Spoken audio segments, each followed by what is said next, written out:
A complex piece of code, virtually invisible, tricked nuclear equipment into destroying itself. A handful of commandos on skis used basic explosives to cripple the dictator's atomic bomb ambitions in the dead of winter. An explosion equivalent to a small earthquake rocked New York City, damaging the Statue of Liberty, all orchestrated by secret agents. Secret agents planted bombs on a ship in a peaceful harbor, sinking it to stop an environmental protest. A network of spies fed deliberately flawed technology to a superpower, leading to one of the largest non-nuclear explosions in history. Number 10. The code that fooled a nuclear program. It was 2010 when cybersecurity experts first started to notice something strange. Computers at industrial facilities, particularly in Iran, were behaving erratically. This wasn't just any random monog. This was something far more sophisticated, something designed with a very specific target in mind. They called it Stuxnet. Imagine a digital ghost, slipping unseen through networks, looking for one particular type of machine. Stuxnet was on the hunt for Siemens Step 7 programmable logic controllers, the brains that managed high-speed centrifuges used in Iran's Natanz uranium enrichment plant. These centrifuges spin incredibly fast, thousands of revolutions per minute, to separate uranium isotopes needed for nuclear fuel, or potentially for a nuclear weapon. The genius of Stuxnet was its subtlety. It didn't just crash the system. Instead, it would subtly change the rotational speed of the centrifuges. It would make them spin too fast, then too slow, then too fast again, all while reporting to the control room operators that everything was perfectly normal. The centrifuges, under this immense and erratic stress, would vibrate, strain, and eventually tear themselves apart. Think about it. The operators in the control room would see green lights, stable readings. They'd have no idea that deep within the facility, their precious, expensive, and highly sensitive equipment was being systematically destroyed from the inside out by a piece of malicious software. Hundreds, perhaps, over 1,000 centrifuges were estimated to have been damaged or destroyed. Code itself was a masterpiece of complexity. It exploited multiple zero-day vulnerabilities, flaws in software, unknown to the software vendor or the public. This is incredibly rare. Mino uses one, maybe two. Stuxnet used 4. It also spread through infected USB drives, a clever way to jump the air gap that often separates secure industrial networks from the internet. Someone, likely unknowingly, would carry an infected USB stick into the secure facility, plug it in, and the worm would slither into the system. The origins of Stuxnet remain officially unconfirmed, but widespread reports and technical analysis pointed fingers towards a joint effort by the United States and Israel. The goal was clear: to set back Iran's nuclear program without resorting to overt military action. The worm was so specific that it would check if it was on the right kind of system, with the right configuration before activating its destructive payload. If it found itself on an ordinary computer, it would simply do nothing. The discovery of Stuxnet sent shockwaves through the world of industrial control systems and Hygge, demonstrated that cyber weapons could cause physical destruction in the real world, blurring the lines between digital espionage and actual warfare. It was a silent, invisible act of sabotage that had a tangible physical impact, crippling a key part of a nation's strategic infrastructure for months, if not years.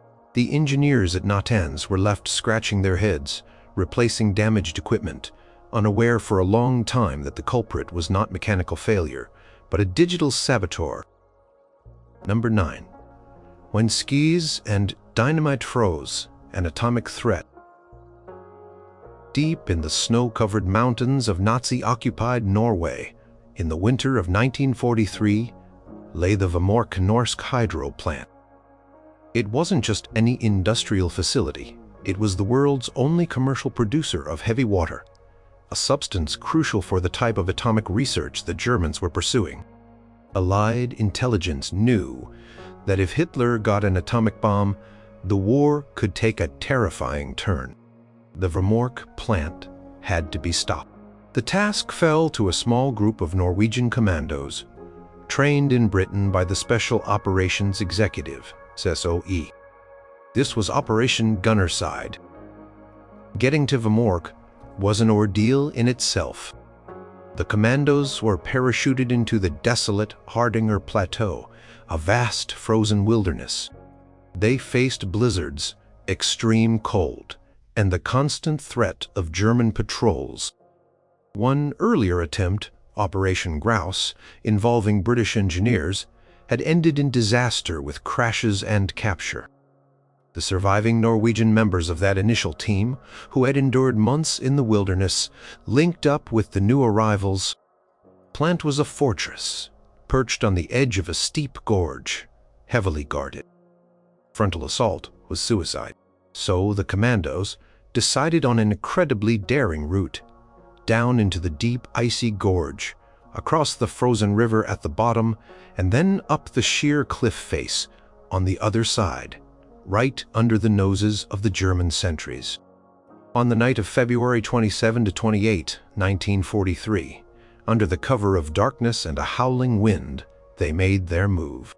Wearing white camouflage suits and moving on skis for part of their approach, they navigated the treacherous terrain. They found an unguarded railway line leading into the plant, a route so unlikely it wasn't heavily defended. Slipping past sentries, they located a cable duct that provided a small entry point into the basement of the high-concentration heavy water facility. Inside, they found only one Norwegian worker. They quickly overpowered him, without causing him harm, and set about planting their explosive charges directly onto the heavy water production cell's 18 stainless steel tanks containing the precious liquid. They used small sausage-shaped charges with time fuses designed to give them just enough time to escape. One commando, Einar Skinnerland, who was a local plant employee and SOE agent, had provided crucial intelligence about the plant's layout. With the charges set and fuses lit, cut short to just 30 seconds to ensure detonation before discovery, they made their escape, melting back into the mountains. The explosion was not massive, more like a dull thud, enough to do the job, but not enough to immediately alert the entire garrison or cause widespread destruction that could harm civilians. The Germans initially thought it was an internal mechanical failure. The saboteurs had even left a British Sten gun behind to make it clear it was an act of war, not local resistance, hoping to prevent reprisals against the Norwegian population. The blast ruptured the cells, and tons of heavy water, months of production, poured out onto the plant floor and down the drains. The mission was a stunning success. All the commandos escaped skiing hundreds of miles through the mountains to safety in neutral Sweden. The sabotage significantly delayed Germany's atomic bomb program. Though the Germans tried to restart production and later attempted to ship remaining heavy water stocks to Germany, a shipment also famously sabotaged. The Vemork raid was a critical blow. It was an act of incredible bravery and precision carried out by a few determined individuals against overwhelming odds. Number 8. The day New York Harbor exploded. In the early hours of July 30, 1916, long before the United States officially entered World War I, a series of tremendous explosions ripped through Black Tom Island in New York Harbor. The island, actually a peninsula in New Jersey, connected by a causeway, was a major munitions depot, storing tons of explosives and ammunition destined for Britain and France, who were already fighting Germany. The first blast, shortly after 2 a.m., was so powerful it was felt as far away as Philadelphia. It shattered windows in lower Manhattan and Brooklyn, some reports claiming thousands, even tens of thousands, of panes were broken. Shrapnel rained down on the Statue of Liberty located just a short distance across the water, causing significant damage that to this day means visitors cannot access the torch. The explosion registered on seismographs as an earthquake with an estimated magnitude of between 5.0 and 5.5. Imagine the scene: the night sky lit up by a colossal fireball, the ground shaking violently, the air filled with the roar of detonations and the shriek of flying metal. Barges loaded with dynamite and ammunition exploded, sending debris flying for miles. Warehouses, filled with war materials, went up in flames. For hours, smaller explosions continued to rock the area as fires raged out of control. The scene was one of utter devastation. Several people were killed, including a policeman and a baby, and dozens were injured. The financial cost was enormous, estimated at around $20 million at the time, equivalent to hundreds of millions of dollars today. Immediately, suspicions arose. Who would want to destroy these vital war supplies? Germany was the obvious candidate. The United States was officially neutral, but its industry was heavily supporting the Allied war effort. German intelligence operatives were known to be active in the U.S., attempting to disrupt this flow of materials. Investigators, including agents from the then-fledgling Bureau of Investigation, later the FBI, began to piece together evidence. They discovered that guards at the facility had been lax. They also uncovered a network of German agents operating under diplomatic cover, led by figures like Franz von Rintelen, who specialized in sabotage. These agents were tasked with preventing American supplies from reaching the Allies. One method was to plant incendiary devices, known as pencil bombs, on ships. These small cigar-shaped devices contained chemicals that would ignite after a delay. Evidence pointed to Slovak immigrant Michael Christoph, who had worked at the depot, and links to German diplomatic personnel. It was believed that small fires were deliberately set among volatile materials, perhaps using these pencil bombs or similar timed devices, triggering the catastrophic chain reaction. The German government, of course, denied any involvement. The legal wrangling and investigations went on for years. It wasn't until 1939, on the eve of another world war, that the Mixed Claims Commission, an international tribunal, formally found Germany responsible for the Black Ton explosion. Germany was ordered to pay reparations, though the rise of the Nazi regime and the outbreak of World War II complicated these payments. Black Tom explosion was one of the most destructive acts of sabotage ever committed on American soil. It served as a stark warning about the realities of modern warfare and the vulnerability of critical infrastructure, even in a nation supposedly at peace. It directly contributed to increased domestic security measures and fueled anti-German sentiment in the lead up to America's entry into the war. Number 7. Bombs in Paradise, the sinking of the Rainbow Warrior. Auckland Harbour, New Zealand, July 10, 1985. The Greenpeace flagship, Rainbow Warrior, was peacefully moored, preparing for a voyage to protest French nuclear testing at Mororoa Atoll in the South Pacific. Crew was on board, some celebrating a birthday, others making final preparations. Just before midnight, 2 explosions ripped through the ship's hull. The first blast was small, designed, it seemed, to make people evacuate. The second, more powerful explosion followed minutes later, tearing a huge hole in the engine room. Water flooded in rapidly. Most of the crew managed to scramble to safety, but one person, Greenpeace photographer Fernando Pereira, tragically drowned. He had reportedly returned below decks after the first explosion, perhaps to retrieve his camera equipment. The sinking of the Rainbow Warrior in a friendly port, far from any war zone, was a shocking act. New Zealand police launched an immediate and intensive investigation. Who would want to sink a protest ship? Suspicion quickly fell on the French government, which was fiercely protective of its nuclear testing program and had been increasingly irritated by Greenpeace's effective protests. The investigation uncovered a highly professional and audacious operation. 2 French intelligence agents, Dominique Prieur and Alain Maffart, posing as a Swiss tourist couple under the names Sophie and Alain Tourange, were arrested in New Zealand.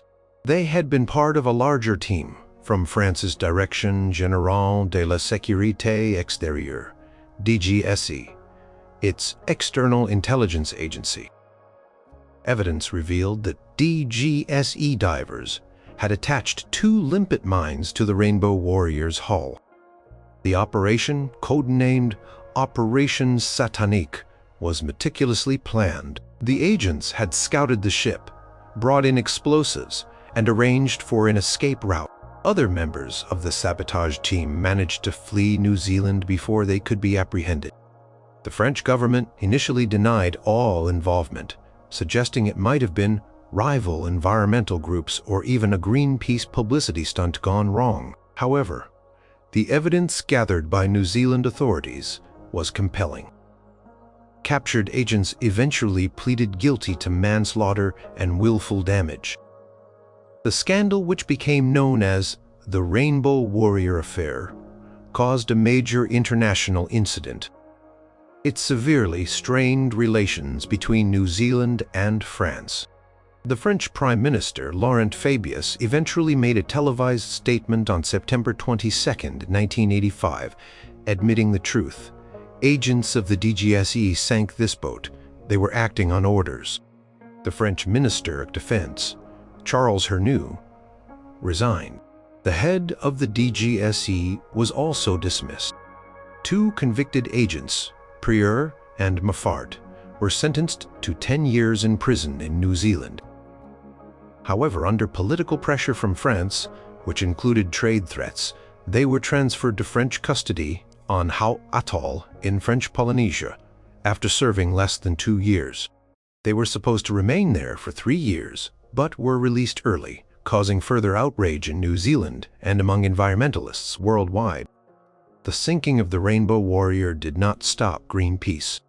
In fact, it galvanized public support for the organization and drew even more attention to the issue of nuclear testing. A new Rainbow Warrior was launched, and the campaign continued. The act of sabotage intended to silence protest ultimately amplified it, becoming a symbol of state-sponsored aggression against peaceful activism.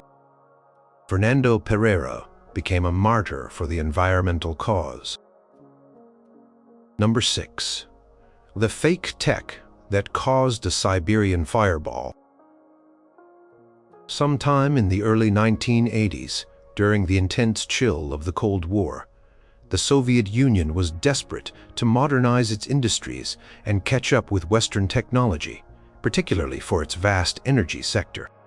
One critical area was the Trans-Siberian Gas Pipeline, a monumental project designed to carry natural gas from Siberia to Western Europe, providing the USSR with much-needed hard currency. The Soviets, however, faced strict Western embargoes on advanced technology. To get around this, the KGB, the Soviet intelligence agency, launched a sophisticated program to illicitly acquire Western tech through espionage and illegal purchases. This operation was known as Line the 10th. They were quite successful, obtaining blueprints, software, and hardware for all sorts of industrial processes. But American intelligence, specifically the CIA, became aware of this extensive Soviet effort. Instead of just trying to block every attempt, they devised a cunning counterplan, a highly sophisticated act of sabotage that wouldn't involve bombs or bullets, but something far more insidious, deliberately flawed technology. Plan involved feeding the Soviets equipment and software that appeared genuine and functional but contained hidden defects. Trojan horses designed to fail spectacularly once installed and operational deep within Soviet territory. This information largely came to light through the Farewell Dossier, a collection of documents allegedly provided to French intelligence by a high-level KGB defector, Vladimir Vitrov, codenamed Farewell. Vitrov revealed the extent of Line the 10th and its successes, allowing Western agencies to understand what technologies the Soviets were targeting. One of the most dramatic reported outcomes of this counterintelligence operation concerned the control systems for the Trans-Siberian pipeline. According to some accounts, including those from former U.S. officials like Thomas C. Reed, a former Air Force Secretary and National Security Council staffer, the CIA arranged for faulty software to be acquired by Soviet agents. This software was designed to manage the pumps, turbines, and valves of the pipeline. The malicious code was programmed to work perfectly for a while, passing all Soviet tests. But then, at a predetermined point, it would go haywire. In June 1982, this allegedly happened. The faulty software reportedly caused the pipeline's pumps to run at dangerously high pressures, far beyond their design limits. The result, as described by Reed in his book At the Abyss, An Insider's History of the Cold War, was a massive explosion and fire in Siberia. Reed claimed the explosion was so enormous that it was detected by U.S. surveillance satellites and was at the time the largest non-nuclear explosion ever recorded. There were no reported casualties given the pipeline's remote location, but the economic damage and the disruption to the Soviet gas project were said to be substantial. While the exact details and the full extent of this specific pipeline sabotage remain somewhat debated, with some analysts questioning the scale of the explosion or the direct link to specific deceptive technology to the Soviets, the broader strategy of feeding deceptive technology to the Soviets. The operation aimed to degrade the Soviet economy and military-industrial complex from within by making their own stolen technology turn against them. It was a subtle, long-game form of sabotage that exploited the adversary's own efforts to illicitly gain an advantage, turning their perceived triumph into a hidden vulnerability. This quiet war of flawed computer chips and doctored blueprints represented a new frontier in sabotage where the weapon was corrupted, information itself. Number 5. The workers who wrecked the machines. In the early 19th century, England was in the grip of the Industrial Revolution. New machines, particularly in the textile industry, were changing everything. Power looms and stocking frames could do the work of many skilled artisans much faster and cheaper. For the owners of the mills, this meant progress and profit. But for the workers, these machines often meant lost jobs, lower wages, and the destruction of their traditional way of life. Out of this desperation and anger arose a shadowy movement known as the Luddites. They weren't opposed to all technology, as the term Luddite sometimes implies today. They were specifically targeting the new machinery that they believed was threatening their livelihoods and producing inferior goods compared to skilled handcraft. Their actions were a direct form of industrial sabotage. Starting around 1811 in Nottinghamshire, and spreading to Yorkshire, Lancashire, and other industrial centers, groups of disguised men began to attack factories and workshops, usually at night. They would smash the offending machines, shearing frames, gig mills, power looms, with hammers and sledgehammers. They often claimed to be acting under the orders of a mythical leader, General Ned Ludd, or King Ludd, whose supposed headquarters were in Sherwood Forest, evoking the spirit of Robin Hood. Ned Ludd was likely a fictional figure, a symbol of their resistance. The Luddites were often highly organized and disciplined. They would send warning letters to mill owners demanding the removal of certain machines or improvements in wages and working conditions. If these demands were not met, an attack might follow. They tried to avoid violence against people, focusing their destruction on the machinery itself. However, confrontations did occur. Mill owners armed themselves and their employees, and the government deployed thousands of soldiers to the affected regions. At one point, there were more British troops fighting the Luddites in England than fighting Napoleon's armies in Spain. One of the most famous incidents occurred in April 1812 at Rawfolds Mill in Yorkshire. The mill owner, William Cartwright, had installed new shearing frames and was determined to defend his property. He fortified his mill, and when a large group of Luddites attacked, he and his defenders opened fire, killing 2 of the attackers. This event, and others like it, escalated the conflict. Government responded with extreme severity. Frame breaking was made a capital offense, meaning it was punishable by death. Special courts were set up, and many Luddites were arrested, tried, and either hanged or transported to penal colonies in Australia. By 1813, the main wave of Luddite activity had been suppressed, though sporadic incidents continued for a few more years. The Luddites were not simply mindless vandals. Their actions were a form of protest against profound economic and social changes that were happening too quickly with little regard for the impact on working people. They were fighting for their skills, their communities, and their dignity in the face of a new industrial order that seemed to value machines over human beings. While their sabotage ultimately failed to stop the advance of industrialization, the Luddite movement highlighted the deep anxieties and dislocations caused by a rapid technological change and a struggle for workers' rights in the early industrial era. Their acts of smashing machines were a desperate attempt to assert some control over their own destinies. Number 4. The railway web that snared an army. During World War II, the railway network across occupied Europe was the lifeblood of the German war machine. It transported troops, tanks, ammunition, and supplies to every front. Disrupting this network was a top priority for Allied strategists and the various resistance movements in occupied countries.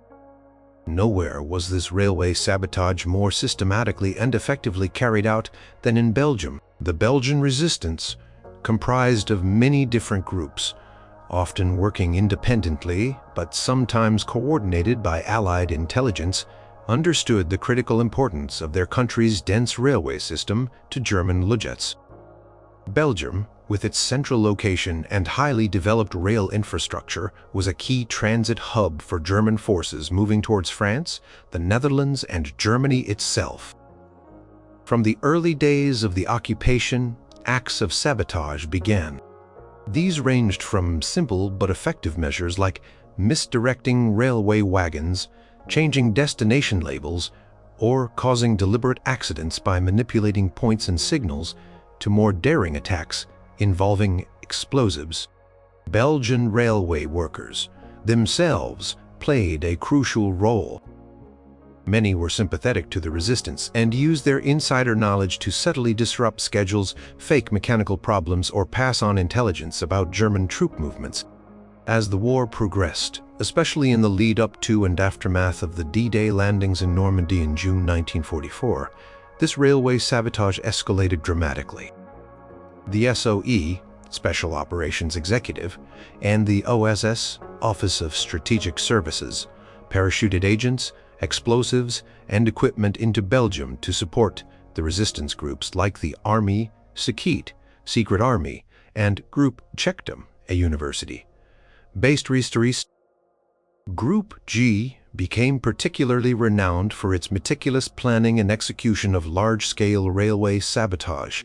They didn't just blow up random sections of track. They studied the network, identified critical choke points, bridges, viaducts, tunnels, junctions, and marshalling yards, and targeted them for maximum disruption. They developed sophisticated techniques for derailing trains and disabling locomotives. They used specialized explosive charges designed to cut rails cleanly or bring down structures. The scale of their operations was remarkable. On a single night, resistance teams might carry out dozens of coordinated attacks across the country. They would blow up railway lines in multiple places, severing main arteries for days or even weeks.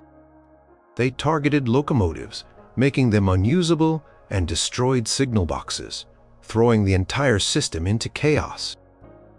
One of their most famous campaigns was Plan Socrate, which aimed to systematically paralyze key railway lines vital for German reinforcements trying to reach the Normandy battlefield.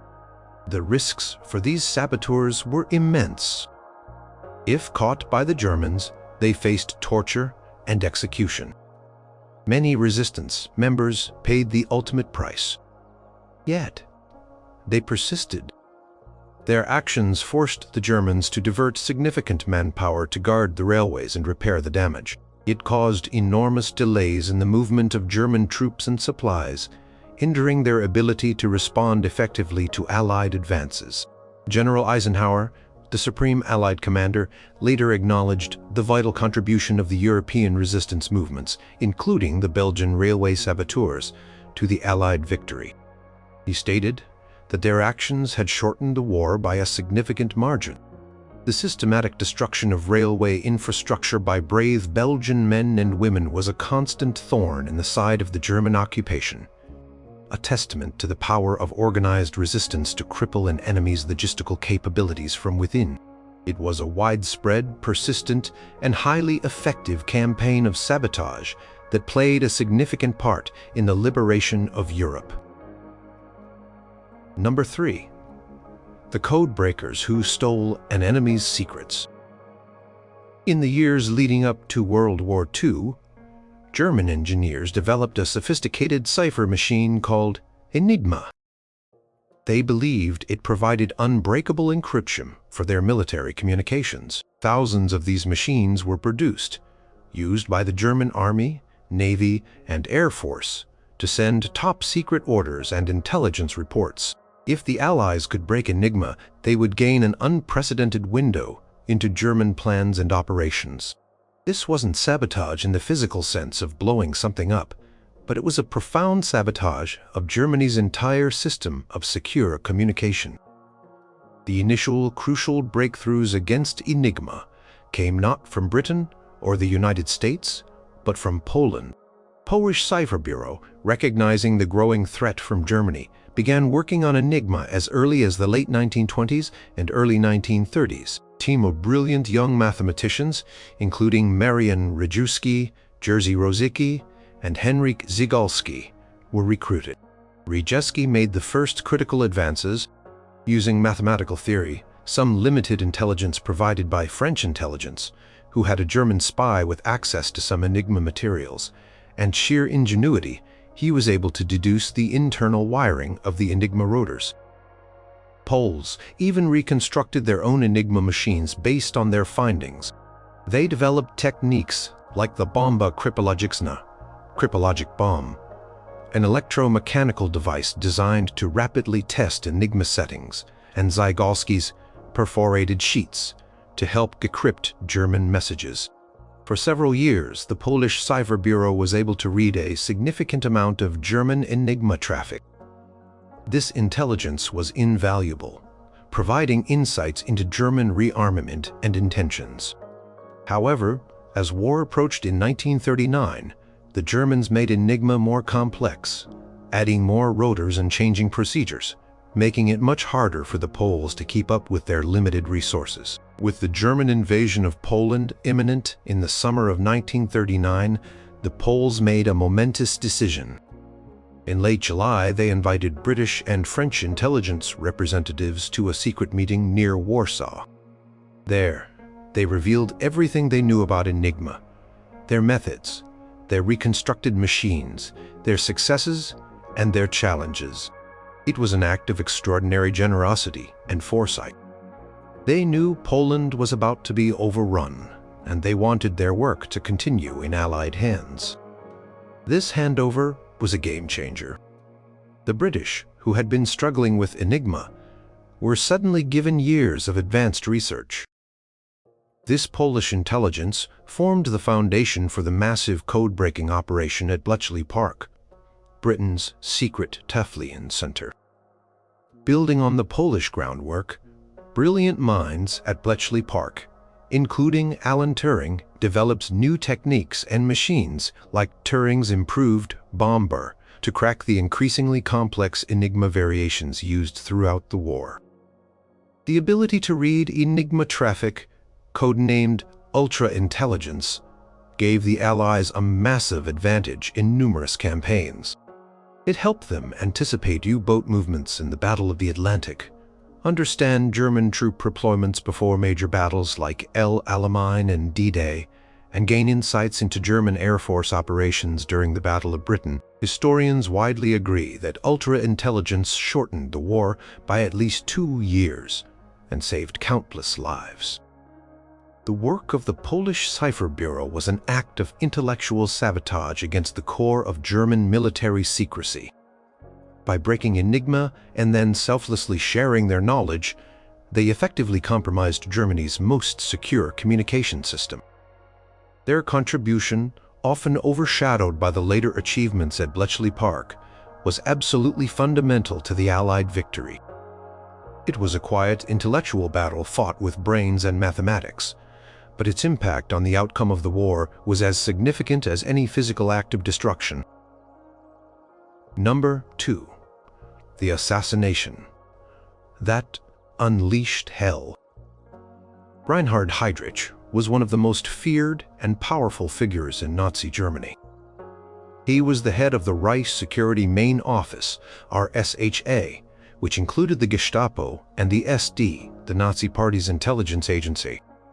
He was a principal architect of the Holocaust, chairing the Wannsee Conference where the final solution to the Jewish question was formalized. In September 1941, Hitler appointed him Deputy Reich Protector of Bohemia and Moravia, the Czech territories annexed by Germany. His brutal rule there earned him nicknames like the Butcher of Prague and the Blonde Beast. The Czechoslovak government, in exile in London, led by Edvard Benz, decided that a dramatic act was needed to demonstrate continued resistance, inspire the Czech people, and show the Allies that Czechoslovakia was still fighting. They planned to assassinate Heydrich. This mission, codenamed Operation Anthropoid, was to be carried out by Czechoslovak soldiers trained by Britain's Special Operations Executive, SOE. 2 men were chosen for the core mission: Josef Gajcik, a Slovak, and Jan Kubis, a Czech. They were parachuted into Czechoslovakia in December 1941, along with other teams tasked with different missions. They faced enormous challenges, operating in heavily occupied territory, evading the Gestapo, and finding local resistance contacts who could help them. After months of planning and reconnaissance, they decided to ambush Heydrich on May 27, 1942, as he commuted in his open-topped Mercedes from his home to Prague Castle. They chose a sharp bend in the road in the Prague suburb of Lieben, where the car would have to slow down. As Heydrich's car approached, Gajcik stepped forward and aimed his Sten submachine gun, but it jammed. Heydrich, instead of ordering his driver to speed away, stood up and ordered the car to stop, drawing his pistol. At that moment, Kubis, who was positioned nearby, threw a specially modified anti-tank grenade towards the car. Fell short of the interior, but exploded near the right rear wheel, sending shrapnel into the car and into Heydrich. Both assassins managed to escape the immediate scene, though Kubis was injured by the blast. Heydrich, despite his injuries, which included a fractured rib, a ruptured diaphragm, and shrapnel in his spleen, initially seemed to be recovering after surgery. However, he developed sepsis and died in a Prague hospital on June 4, 1942. The assassination was a stunning blow to the Nazi regime and a symbolic victory for the resistance. However, the Nazi reprisals were swift and horrific. Martial law was declared. Thousands of Czechs were arrested. The Nazis were desperate to find the assassins. The most infamous act of revenge was the Lidice massacre. Acting on false information linking the assassins to the village of Lidice, Nazi forces surrounded it on June 10, 1942. All 192 men and boys, over 16 in the village, were shot. The women were sent to Ravensbrück concentration camp, and most of the children were gassed at Chelmno extermination camp, though a few deemed racially suitable were given to German families. The village of Lidice was then razed to the ground, systematically destroyed building by building, and even the cemetery was dug up. A similar fate befell the village of Leziki. Gay-Bishik, Kubis, and 5 other paratroopers were eventually cornered on June 18th in the crypt of the St. Cyril and Methodius Cathedral in Prague, after being betrayed. They held out for hours against hundreds of SS troops before, out of ammunition and facing capture, they took their own lives. Operation Anthropoid was an act of sabotage aimed at the very heart of Nazi terror and administration in Czechoslovakia. It succeeded in eliminating a key Nazi leader and served as a powerful symbol of defiance. Cost in innocent Czech lives was devastating, a brutal consequence deliberately inflicted by the Nazis. The assassination demonstrated the lengths to which resistance movements would go and the terrible price of confronting such a ruthless regime. Number 1. The day the pipelines burst.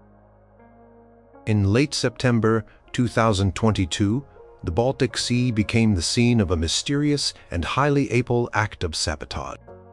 4 separate gas leaks erupted from the Nord Stream 1 and Nord Stream 2 pipelines, which run under the sea carrying natural gas from Russia to Germany. These were not accidental ruptures. Seismologists in Denmark and Sweden registered powerful underwater explosions in the vicinity of the leaks, consistent with deliberate detonation. Pipelines, each consisting of 2 parallel lines, were major pieces of energy infrastructure. Nord Stream 1 had been a significant conduit for Russian gas to Europe for years. Nord Stream 2 was completed, but had not yet become operational due to geopolitical tensions, particularly Russia's invasion of Ukraine earlier that year. At the time of the explosions, Nord Stream 1 was not actively pumping gas to Europe, as Russia had significantly reduced and then halted flows, citing technical issues that many in Europe saw as politically motivated. The explosions caused massive bubbling on the surface of the Baltic Sea, with methane plumes spreading over areas several hundred meters wide. The environmental impact was immediate, with huge quantities of potent greenhouse gas released into the atmosphere. The damage to the pipelines themselves was extensive. Danish authorities reported that the holes in the pipes were very large, indicating powerful charges were used. Swedish investigators who examined the site confirmed that traces of explosives were found, concluding it was gross sabotage. Question on everyone's mind was, who did it and why? Incident occurred during a period of extreme tension between Russia and the West over the war in Ukraine. Energy had become a key battleground with Russia, accused of weaponizing its gas supplies to pressure European countries.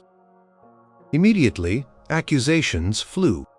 Some Western officials and commentators pointed fingers at Russia, suggesting it might have sabotaged its own pipelines to further destabilize European energy markets, create political leverage, or perhaps to signal its capability to attack other undersea infrastructure. Kremlin vehemently denied any involvement and in turn blamed Western countries, particularly the United States and United Kingdom, suggesting they had the motive and capability to carry out such an attack to permanently cut Europe off from Russian gas and increase reliance on other sources, like American LNG. Investigations were launched by several countries, including Sweden, Denmark, and Germany. The underwater crime scene deep in the Baltic Sea presented significant challenges. Pipelines are robust, made of steel and concrete, designed to withstand immense pressure.